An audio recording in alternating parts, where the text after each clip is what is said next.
آغاز میں خبر یہ ہے کہ وفاقی وزیر داخلہ محسن نقوی کہتے ہیں جنگ کے دوران ہماری خفیہ ایجنسیز نے بہترین کارکردگی دکھائی. ہمارے پاس بھارت کے 6 جہازوں کی تباہی کی ویڈیو موجود ہے. ہماری مسلح افواج نے بھارتی جارحیت کا منہ توڑ جواب دیا.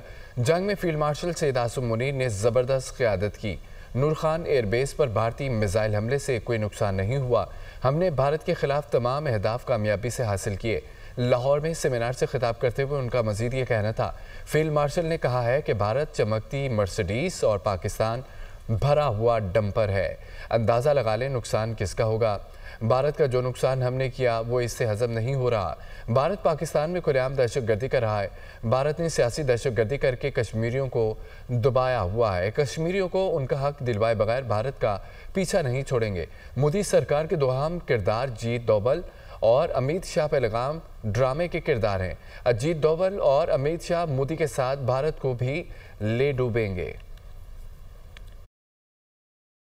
ہمارے وہ ادارے جن کو میں نے خود اپنی آنکھوں سے دیکھا کہ پس پردہ رہ کر کام کر رہے تھے، ہماری انٹیلیجنس ایجنسیز، ان کا جو کردار تھا، آپ یقین کریں کہ انڈینز کی ہر موو اور ہر چیز وقت سے بہت پہلے آ جاتے تھے. تو جو موقع پہ لوگ تھے اور ہمیں پتہ چل رہا تھا کہ یہ جہاز گرا ہوا ہے، ان 6 کے 6 جہازوں کی ہمارے پاس ویڈیوز موجود ہیں. انہوں نے نور خان بیس پہ ہمارے پہ حملہ کیا، ہمارا کوئی نقصان نہیں ہوا.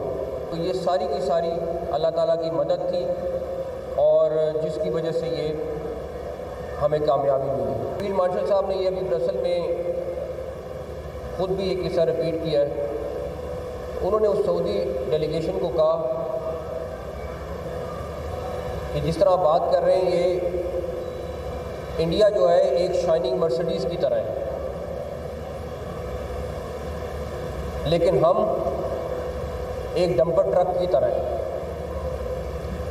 جو بھرا ہوا ہے پتھروں سے اور باقی چیزوں سے.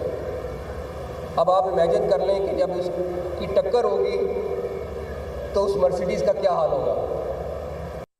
وزیر اعلیٰ خیبر پختونخوا علی امین گنڈاپور کہتے ہیں کہ عوام کے نقصانات کا ازالہ کیا جائے گا.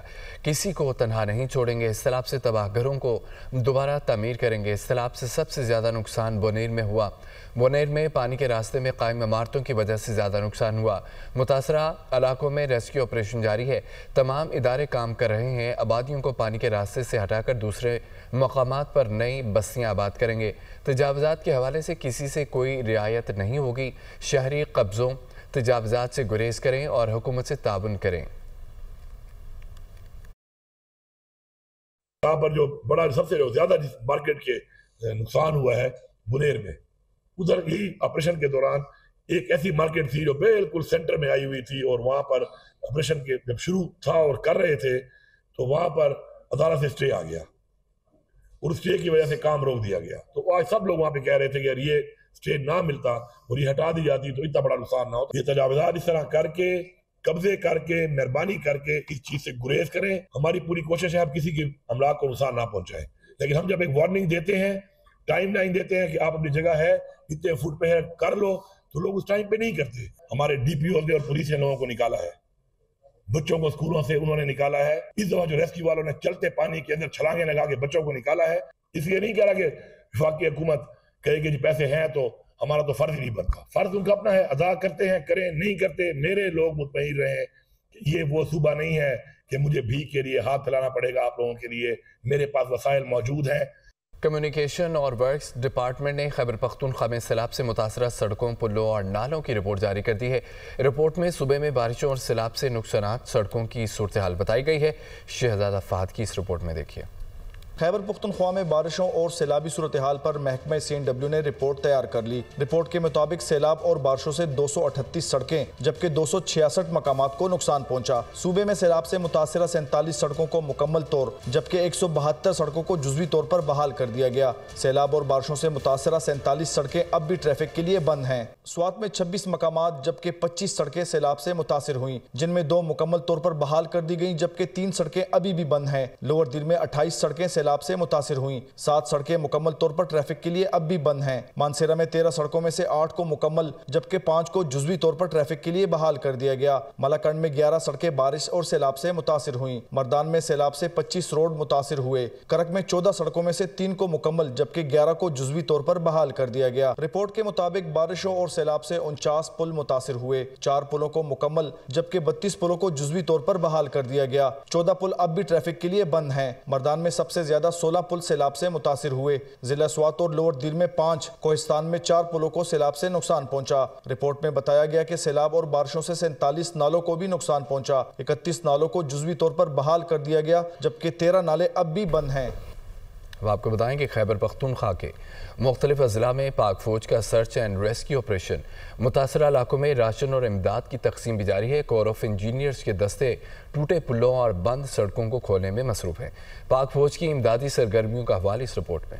کے پی کے مختلف اضلاع میں سیلابی ریلوں سے نقصانات، بنیر، شانگلہ، سوات میں پاک فوج کا سرچ اینڈ ریسکیو آپریشن، متعدد بند سڑکوں اور شاہراہوں کو ٹریفک کے لیے کھول دیا گیا۔ متاثرہ آبادیوں میں راشن کی تقسیم کا عمل بھی زور و شور سے جاری۔ پیر کے گاؤں چوراک میں پاک فوج کے دستے ریسکیو آپریشن میں مصروف رہے۔ آدم خیل میں تباہ شدہ مکانات کے ملبے تلے دبنے والے افراد کی بحالی کا سلسلہ بھی جاری رہا۔ متاثرہ خاندانوں کو ضروری اشیاء فراہم کی گئی۔ بنیر کے مقامی لوگوں نے ریلیف آپریشن پر پاک فوج کا شکریہ ادا کیا۔ کہا پاک فوج ہر جگہ ہماری مدد کے لیے تیار کھڑی ہے۔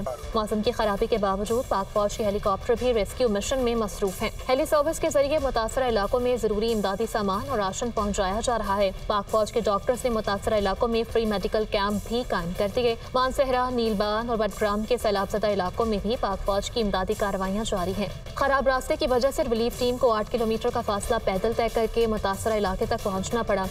باجوڑ میں سیلاب سے متاثرہ 4 پل کی بحالی کا کام ہنگامی بنیادوں پر جاری ہے۔ پاک فوج کے انجینئر کور نے ٹوٹے ہوئے پل کی بحالی کے لیے سامان پہنچا دیا۔ گلگت بلتستان میں پاک فوج اور سول انتظامیہ نے محض 18 گھنٹے میں باغیچہ روڈ کو ٹریفک کے لیے بحال کر دیا۔ پل منہدم ہونے سے یہ سڑک بند ہو گئی تھی۔ آرمی چیف کی خصوصی ہدایت پر گلگت بلتستان کے گاؤں ٹیرو میں پاک فوج کی جانب سے فیلڈ ہاسپٹل قائم کر دیا گیا۔ پاک فوج کی انجینئرز کور نے شانگلہ کی بند سڑک کو بھی بحال کر دیا۔ خیبر پختونخوا حکومت کی جانب سے امدادی سرگرمیوں کے دوران کریش ہونے والے سرکاری ہیلی کاپٹر کا بلیک باکس مل گیا ہے۔ بلیک باکس ملنے سے تحقیقات میں اہم پیش رفت سامنے آنے کا امکان ظاہر کیا جا رہا ہے۔ مہمن میں حادثے کے شکار ہیلی کاپٹر تحقیقات میں اہم پیش رفت سامنے آئی ہیں۔ سرکاری حکام کے مطابق حادثے کا شکار ہونے والے ہیلی کاپٹر کا بلیک باکس مل گیا ہے۔ بلیک باکس جائے حادثہ سے 100 میٹر دور فاصلے پر پڑا تھا۔ پولیس نے بلیک باکس متعلقہ حکام کے حوالے کر دیا ہے۔ خیبر پختونخوا حکومت کی جانب سے باجوڑ میں سیلابی صورتحال کے پیش نظر امدادی کارروائیوں کے لیے سرکاری ہیلی کاپٹر بھیجا گیا تھا جو کہ رابطہ منقطع ہونے کے بعد کریش ہو گیا تھا۔ ہیلی کاپٹر حادثے میں پائلٹ سمیت 5 افراد جاں بحق ہوئے تھے جن کی نماز جنازہ گزشتہ روز سول سیکریٹریٹ میں ادا کر دی گئی تھی۔ جانے ملک کے مختلف علاقوں میں مانسون بارشوں کا سلسلہ جاری۔ کراچی میں کئی مقامات پر موداں باندھی۔ گلشن حدید، کلفٹن، ملیر ایئرپورٹ، شرح فیصل اور گلشن اقبال، محمود آباد، منظور کالونی اور ڈیفنس میں ہلکی بارش، ٹھٹھا، میاں والی، سجاول، ٹیکسلا اور واہ کینٹ میں بارش، کندیا میں تیز بارش، پانی گھروں میں داخل ہو گیا۔ بارش کے باعث متعدد علاقوں میں بجلی کے فیڈر ٹرپ کر گئے ہیں۔ ملک کے مختلف علاقوں میں مانسون بارشوں کا سلسلہ جاری ہے۔ کراچی میں کئی مقامات پر بوندا باندی جاری ہے۔